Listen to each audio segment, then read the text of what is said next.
Ulug'bek aka, keling, mehnat faoliyati haqida ham bir-ikki og'iz suhbatlashsak. Bugungi kunda mana Xiva shahridagi 121-sonli Nurli maskan ko'zi ojiz bolalarga ixtisoslashtirilgan maktab internatida pedagog sifatida faoliyat yurityapsiz. Endi pedagoglik sharafli kasb haqiqatda.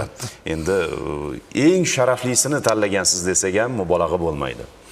Albatta, mana shu Xiva shahrida mana hozir qarang, Ikromjon 17 yil bo'libdi. 17 yildan beri mana shu Nurli maskan maktab internatida hozir o'quvchilarga ta'lim tarbiya berib kelmoqdamiz. Aynan o'zim ham o'sha maktab internatida o'qiganim uchun ularga mehrim boshqacha. To'g'risi.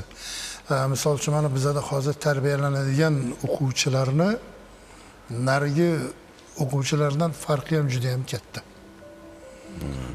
Bular bilan muloqotga kirishish to'g'risi qiyin. Sog'lom bola bilan birdan nima qilasiz? Endi ko'zi ojiz bolalar, ko'zda nuqsoni bor yoki zaif ko'ruvchi, tug'ma ko'z nogironligi bilan tug'ilgan bolalar bor. Ular bilan birdan kirishib ketish qiyin, to'g'risi. To'g'ri.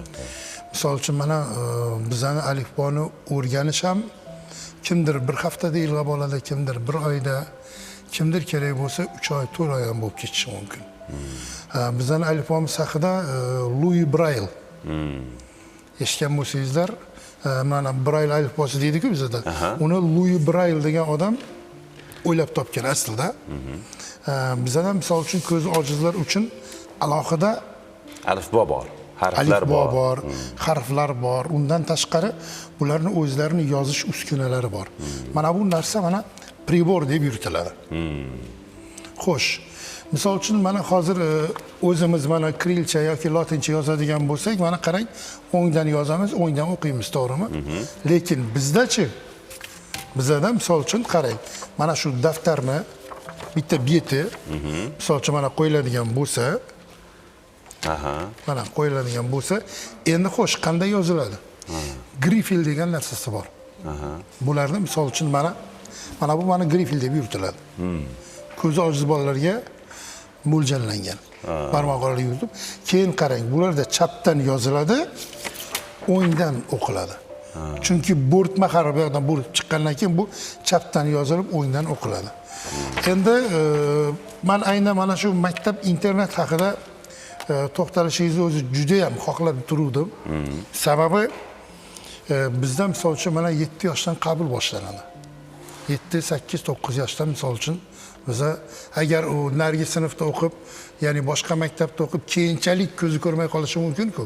Biz shunaqa bolalarni ham alohida taklif qilamiz o'qishga.